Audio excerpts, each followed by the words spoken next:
Hey everyone, I'm Tarini Sood and you're watching another episode of The Making Of. Our guest for today is somebody who specializes in flavors and ingredients from along the coastline of India. So much so that he's even invented his own cuisine, which is called the modern coastal. We have with us today Chef Sandeep Sreedharan from Mahe in Goa. Hi Chef, thank you so much for joining us today. Thank you, Tarini, for having me here. So we're just going to go in and start. I'd like to know, can you tell us a little bit about your early life and how did your interest in cooking first begin? So, I think everybody who started on their own have a very similar story, right? Very early in life, you have fallen in love with the food. And I remember being in the kitchen when I was starting in the 5th grade. But I guess my dad is a brilliant cook. He's no more. And my mother, like every family, right? But very few family where their mother and father like compete in cooking. My family was like that, and my entire family cooked. So we all grew up, growing up with having different kinds of food. Why I'm saying that is, my dad was in Air Force, so I was born in Kanpur, then Chandigarh, then Bangalore, then Kerala. So I had my from the 4th grade to the 12th grade, I was in Kerala, a place called Mahe. So I'm actually from North Kerala, a small place called Mahe in North Kerala. So that is where this all began. Yeah. So Chef, who are your favorite cooks today? Is there somebody whose work that inspires you even now? So I do follow certain chefs. And I can name a few. One is Bobby Brauer, who is in Germany. He's a good friend of mine, also a mentor of mine. And I like the cooking style. He runs a 2 Michelin star called S. Zimmer in Germany. He is considered as one of the best French chefs who makes sauces. His sauces, the way he makes sauces, and sauces is all about balance. And the food is that is another thing I wanted to add to it. And it's all about balance. And it's a very interesting aspect is I can give you 5 ingredients and it tastes different based on where the ingredients are coming from. And it takes only one ingredient to chip away that balance. So I follow him a lot. If I have a doubt, and I always call him and I ask him, and this is what it is. The interesting part is, I don't ask for recipes. I ask, why this is going wrong. Why this is going wrong, right? And there is another chef called Andreas Caminada, and he runs a restaurant called Schlossfenstein, and it is in Switzerland. Okay. And so he's been having consistently 10 years down the road 3 Michelin star, right? So that is something which talks about consistency. So I follow him a lot. It's still been a very interesting and fulfilling journey. Yeah. So, everybody knows that you work really well with coastal flavors. How would you say you incorporate these in the menu at Mahe? So when I started my entire, when I quit my job and when I said I'm going to go into the food, I put a vision to myself. So a vision is to kind of to popularize the Indian coastal cuisine to the world. So that was my basic vision. And I wanted to be known as somebody who tried to do it. Yeah. Right. And me alone, I know that me alone won't be able to do it. Right. So I always have this, you know that I work as a private chef. So I create very high-end experiences based on the flavors and textures from the coast. And I'm known to do vegetarian. I don't know whether you know about that. And because I love to work with vegetarian. Yeah, I do. Yeah. And so I've done many dinners, but that is always, it's a very high-end that segment. And I wanted to actually take most of the rustic flavor to the world, right? So Mahe is basically a seamless overlap of rustic and progressive coastal cuisine. So also, and I wanted to ask you, you've opened up this restaurant, you're working on as many menus as you are, with as many flavors as you are. What would you say has been your biggest obstacle in reaching where you are today?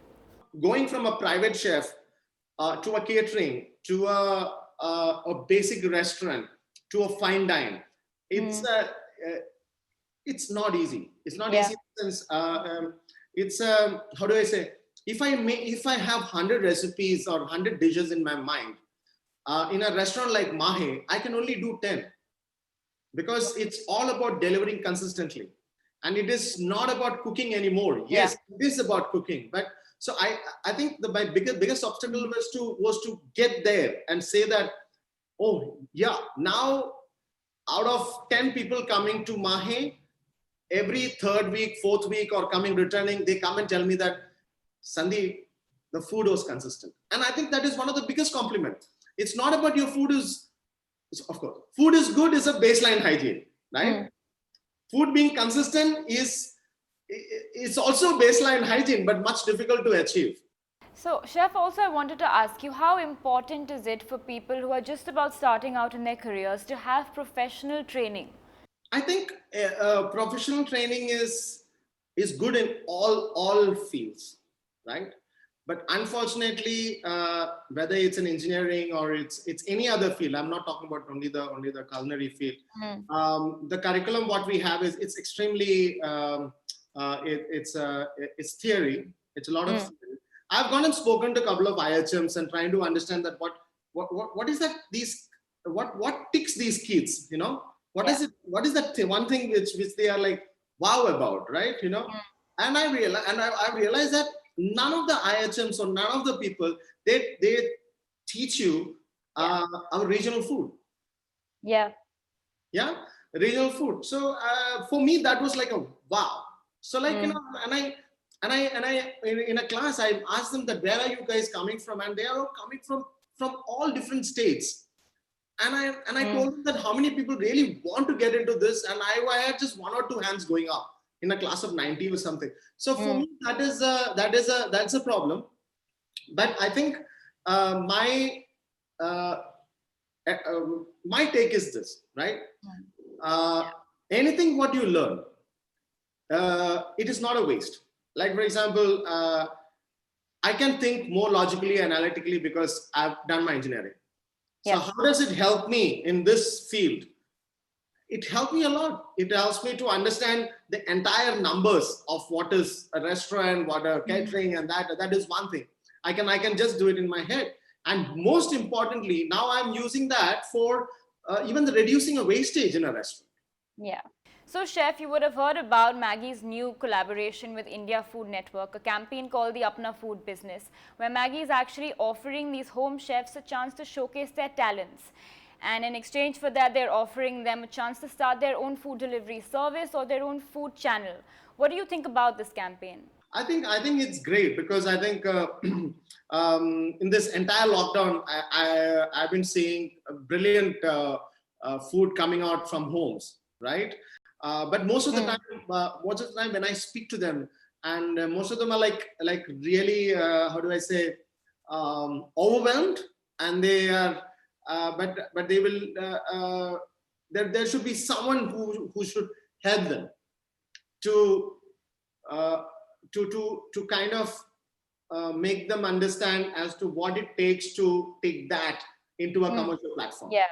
So I think if someone like Maggie is doing it, I think it's a brilliant initiative, and if they can do that for regional food specifically, and I would be the most happiest person, right?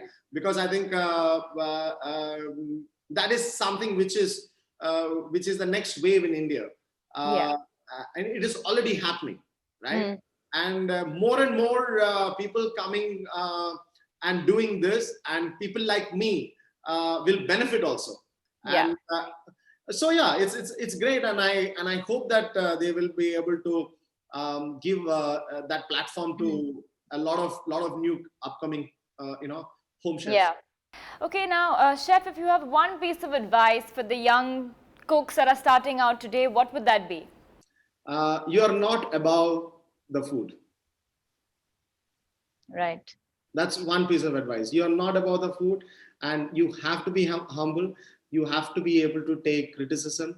And most of the time, when somebody criticizes, he thinks that is they're criticizing his mother. Actually, not. You might think that you are a better cook than your mother. No, you're not, because mother has been, cooking for 30 years, and it comes naturally for her. And for you, you need to still use a spoon, right? Yeah. So that's one advice I want to give, because I see a lot of people failing because of that. Okay. Now, Chef, before we wind up for the day, just 5 quick questions that I have to ask you. If you can just answer in one word. Should we start? Yeah. Okay. What is your favorite dish? Rasam. Okay. What is the one coastal ingredient that you think changes the flavor of any dish? Kodambuli.